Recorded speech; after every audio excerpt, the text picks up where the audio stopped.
तो क्या हाल चाल है आप लोगों के। आज हम बोरुटो नारुतो का नेक्स्ट जनरेशन का चैप्टर 3 एक्सप्लेन करने वाले हैं और इस चैप्टर 3 का नाम है द चूनियन एग्ज़ाम बिगिंस।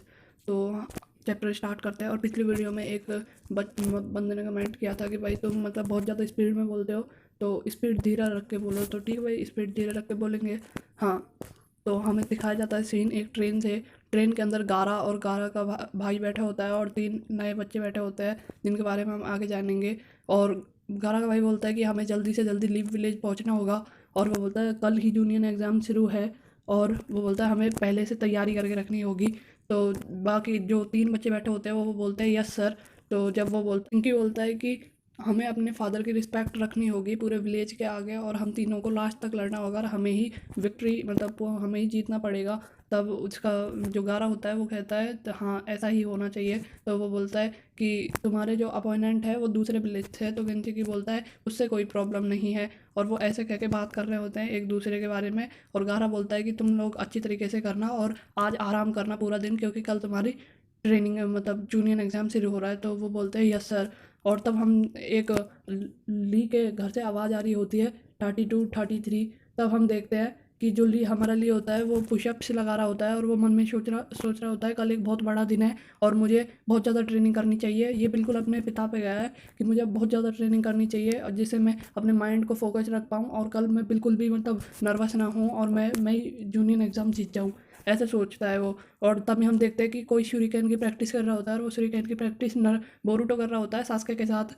तो सास्के बोलता है तुम थोड़ा सही फेंकने लग गए हो शूरिकेन, पर अब तुम्हें कुछ इस तरीके से फेंकना है कि तुम इस पेड़ के जहाँ पे शूरिकेन लगी हुई है इस पेड़ की तरफ फेंको और उस पेड़ में जो दूसरे में एक भी शूरिकेन नहीं है उसमें लगनी चाहिए, मतलब फेंको इधर पर लगे उधर। तो वो बोलता है ये कैसे पॉसिबल है कि मैं इधर फेंकूंगा उधर लग जाएगी। तो बोलते हैं लो मैं करके दिखाता हूँ सास्के।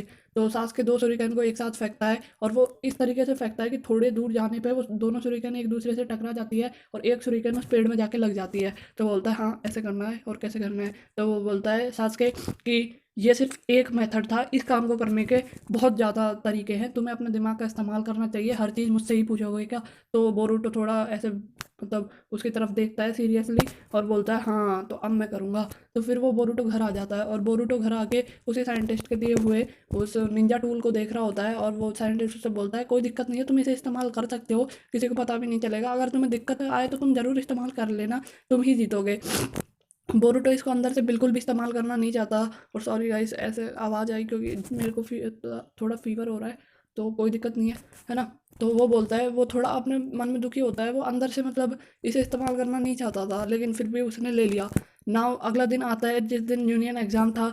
तो जूनियर एग्ज़ाम स्टार्ट होता है तभी जो हमारा शिकामारू होता है वो बोलता है कि everyone is the time to show the fruits of your labour from your daily training. मतलब वो बोलता है कि तुम लोगों को अपना जितनी भी मेहनत की है आज तुम्हें उसको करके दिखाओ। तब वो बोलता है कि are they guys even trying.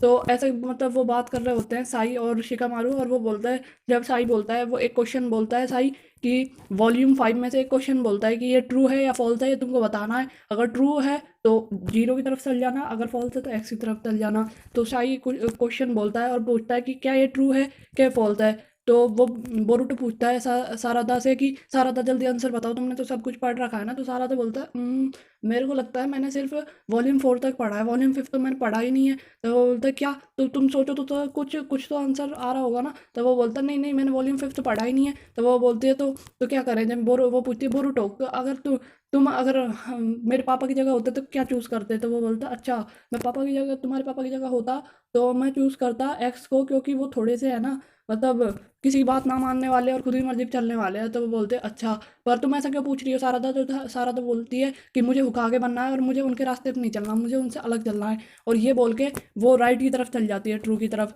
और उसके पीछे ही हमारा जो बोरुटो और उसका दोस्त भी वहाँ पे चल जाता है।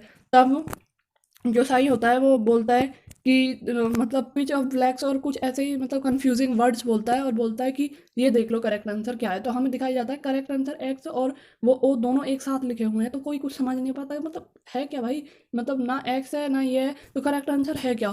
तभी हम देखते हैं जिस जगह पे वो खड़े होते हैं वो जगह चारों तरफ से टूट के गिरती है एकदम से, सब जितने भी बच्चे वहाँ पे थे सब गिरने लग जाते हैं। तो हम देखते हैं में देखते हैं कि जो गारा का बेटा होता है मतलब वो अपने बालों की वजह से या फिर मतलब पपेट्स के हम अभी कह नहीं सकते है क्या, मुझे समझ ही नहीं आ रहा। तो इसकी वजह से अपने दोनों पार्टनर्स को भी इंक में गिरने से बचा लेता है। ये पूल ऑफ इंक है जो साई का ही है, जैसे कि क्योंकि हमें पता है वही इतना बड़ा मतलब पूल इंक का पूल बना सकता है।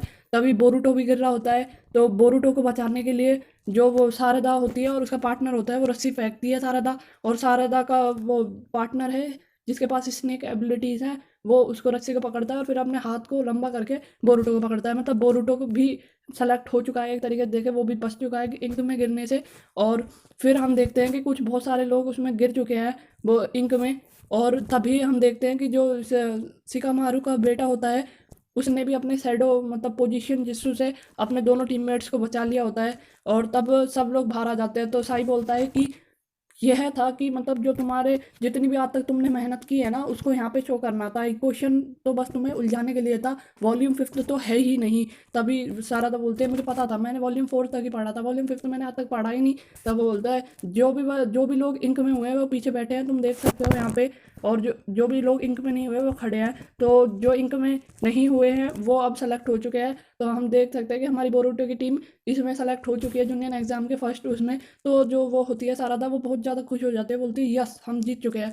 तो ऐसे करते हैं। तभी हम देखते हैं कि एक आदमी बोल रहा होता है कि उसने इस्तेमाल नहीं किया, तो उसने खुद ही मैनेज कर लिया। तो हमें पता है ये साइंटिस्ट का आदमी है।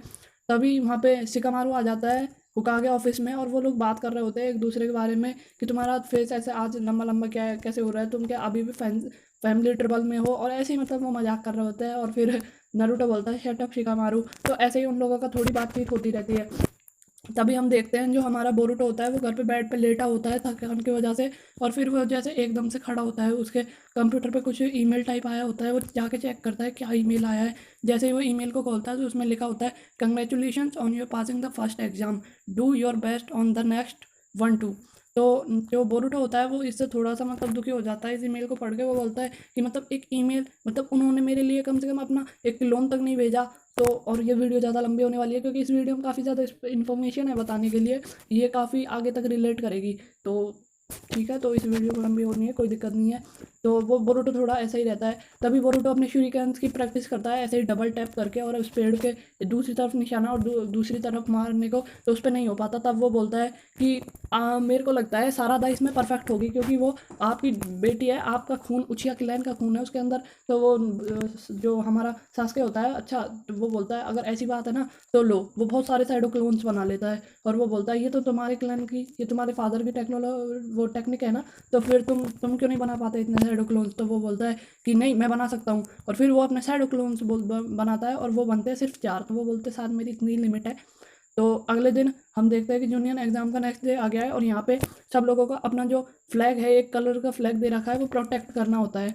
तो यहाँ पे सब लोगों को एक एक जगह दे दी जाती है जहाँ पे उन्हें अपना फ्लैग रखना है। और टीम में 3 लोग होंगे, उन्हें अपनी स्ट्रेटेजी खुद बनानी है। और अगर जो मतलब अपना प्रोटेक्ट भी करना है फ्लैग, और दूसरे का एक फ्लैग भी लेना है, और जो लास्ट के 4 बचेंगे जिनका फ्लैग प्रोटेक्ट है तो वो ही जीतेंगे, ठीक है। तो ऐसे ही एक दूसरे की तरफ ऐसे लड़ाई होती है। तो एक मतलब एक निंजा किसी का फ्लैग लेने आ रहा होता है, तो उसको क्या है शिकामारू का रोक देता है अपने साइडो पोजीशन जिसू से, और उसे हिलने नहीं देता। पीछे से शाई का बेटा आता है और उसके गले पे शूरिकेन रख लेता है और बोलता है कि ये तो तुम्हारे साथ बहुत बुरा हुआ, और उसे ऐसे भांग के पीछे पटक लेते हैं। और जो हमारी चोटी की बेटी होती है वो एकदम से मतलब बहुत ज़्यादा एक्सपेंड होके किसी का फ्लैग ढूंढ लेती है और ऐसे हवा में दिखा देती है। तो पहली टीम हम देख चुके हैं कि जो शिकामारू वाली है वो जीत चुकी है। एक और निंजा टीम थी जो भी जीत चुकी है, अपने बलून्स के अंदर उसने वो रख दिया है। और अब हमारी बात आती है ली की। जो ली एक पपिट से लड़ रहा होता है, पपिट ली की एक ही लात में वो पपिट बहुत दूर जाके गिरता है। तो है ना, वो जो गारा का बेटा होता है वो ऐसे देखता है और वो क्या करता है, जिस तरीके से उसने अपने आप को इंक से बचाया था ना, ली के थोड़ी से दूर होकर वो उसको फ्लैग को उठा लेता है। तो ली चिल्लाता है नहीं। अब जैसा कि हम देख सकते हैं कि ली भी आउट हो चुका है टीम से, तो बस एक ही टीम बची है और उस टीम का नाम है बोरूटो की टीम, ठीक है। तो यहाँ पे बोरूटो की टीम ने ऐसी स्ट्रेटेजी बनाई थी कि सारादा और उसका दोस्त मतलब अटैक करेंगे, दूसरों के फ्लैग से लेंगे, और जो बोरूटो होगा वो अपने शैडो क्लोन्स की हेल्प से वहाँ पे प्रोटेक्ट करेगा अपने फ्लैग को। तभी 3 लोग आ जाते हैं वहाँ पे और वो बोलता है क्या तुम लोग मतलब हमें रोक पाओगे, हम 5 हैं और तुम 3 ही हो। तो वो लोग कहते हैं कि अच्छा ऐसी बात है। तो वो भी बोलता है शैडो क्लोन्स, तो शैडो क्लोन्स बोलते हैं, तो वो सबके पास तीन शैडो क्लोन आ जाते हैं, मतलब अब वो 9 हो चुके हैं। तब वो बोलते हैं कि अब बताओ अब क्या होगा, हम 9 तुम 5, और फिर उनमें लड़ाई हो जाती है। और वो बोलते हैं, जब वो बोरुतो जो है वो बुरी तरीके से पिट रहा होता है, जब सारादा रुक के पीछे जाने की कोशिश करती है, तो उसका दोस्त बोलता है नहीं सारादा तुम मत जाओ, मैं जाता हूँ पीछे। ऐसा बोल के वो मतलब बोरुटो की हेल्प करने जाता है, पर बोरुटो यहाँ पे पिट रहा होता है, उसके एक एक करके शैडो क्लोन्स जा रहे होते हैं, और बोरुटो भी एक आध शैडो क्लोन्स को उसको एक मार रहा होता है। तभी हम देखते हैं कि एक बंदा निकल के और उस फ्लैग के पास पहुंचने वाला होता है। तभी बोरुटो के पास कोई ऑप्शन नहीं होता, अगर वो फ्लैग ले लेता तो वो आउट हो जाता। तभी वो अपने उस निंजा टूल का इस्तेमाल करता है और उसके अंदर वाटर गन का मतलब कुछ ऐसा मतलब वो स्क्रोल डालता है, जिससे वो काफ़ी ज़्यादा पानी की फ्लड ले आता है और पूरा बहवा देता है। सब लोग शॉक हो जाते हैं एकदम कि बिना पानी के इतना पानी ये ले कहाँ से आया। तो सबके मुंह पे मतलब सब ऐसे शॉक हो जाते हैं कि ये कैसे, मतलब ऐसा हो ही नहीं सकता, ये इतना बड़ा है ही नहीं कि ले आए। तभी वो दूसरा स्क्रोल डालता है और उसमें अपनी इलेक्ट्रिसिटी नेचर एनर्जी को मिला के इलेक्ट्रिसिटी वोल्टेज देता है जो लाइटनिंग स्टाइल वोल्टेज। तो उसकी वजह से क्या होता है, जितने भी पानी में वो लोग होते हैं उनके शैडो क्लोन्स भी आउट हो जाते हैं, और वो भी बिल्कुल मतलब अब भाई पानी में खड़े लाइटनिंग जाएगी तो क्या होगा, ऐसा ही हाल होगा। तो वो भी मतलब बेहोश हो जाते हैं सबके सब। तभी देखते हैं कि यहाँ पे जो सारदा है उनके फ्लैग्स के पास पहुंच चुकी है, और शारदा उन लोग काफ़ी दिमाग लगाया, उन्होंने क्या किया, फ्लैग्स के शैडो क्लोन्स बना के खड़े कर दिए, तो जिससे ढूंढने वाले को टाइम लगे। तो शारदा क्या करते हैं, अपनी सारिंगन एक्टिवेट करके और सारिंगन से देखती है, तो वो देख लेती है असली कौन सा है और उस फ्लैग को लेकर आ जाती है। तभी यहाँ पे जो टेंटेन होती है वो बोल रही होती है, हाँ जैसा कि सेवन तुकागे के बेटे से हम लोगों ने चाहते थे वैसा ही हुआ। मतलब उनका कहने का मतलब था कि इतनी ही एक्सपेक्टेशंस थी बोरुटो से, तो उन्हें इन लोगों को नहीं पता कि वो निंजा टूल्स का इस्तेमाल कर रहा है। तभी वो एक आदमी बोलता है इस बार उसने इस्तेमाल किए, ये बोलता है हाँ अब रिकॉर्ड भी हो चुका है वो। तो इसके प्लानिंग्स कुछ अलग हैं जो हमें नेक्स्ट चैप्टर में देखने को मिलेंगे। और थैंक यू फॉर वॉचिंग। और ये वीडियो लंबी हो गई क्योंकि भाई इसमें इन्फॉर्मेशन ज़्यादा थी, ये चैप्टर से स्टार्टिंग है, बाकी के सारे चैप्टर्स को रिलेट करेंगे। अगर इन चैप्टरों में इतनी डिटेल नहीं देता तो फिर आपको आगे चैप्टर समझने में दिक्कत आती। कुछ काम से ऐसे भी होते हैं जिनमें मतलब आप कहते हैं यार ये हो कैसे गया। और मैंने काफ़ी वीडियोज़ भी देखी यूट्यूब पर, आप उन चैनल्स को भी विजिट कर सकते हो, लेकिन उनमें दिक्कत ये देखी कि उन्होंने मतलब 13 मिनट के अंदर चैप्टर 1 से लेकर चैप्टर 9 तक समझा दिया। मतलब कैसे यार, मेरे को तो बताओ ऐसा कैसे समझा सकता है कि चैप्टर 1 से लेकर चैप्टर 9 तक उन्होंने एक भी मतलब रफली ऊपर ऊपर से एक्सप्लेन कर दिया। अगर आपको ऐसा ही देखना पसंद है तो कमेंट कर सकते हो, मैं भी ऐसा बना सकता हूँ। बस 3 वीडियोस में पूरा चैप्टर फिनिश कर दूंगा। अब 4-5 वीडियोस बनेंगी, ये फर्स्ट से लेकर 10 तक, 10 से लेकर 20 तक रफली। तो आपको मतलब अगर ऐसे बिल्कुल डिटेल में जाके समझना है क्या हुआ, कौन कौन से बिल्कुल स्टेप्स लिए गए, तो चैनल को यार सब्सक्राइब कर लो, काफ़ी मेहनत लगती है इस वीडियो को बनाने में। Thank you for watching.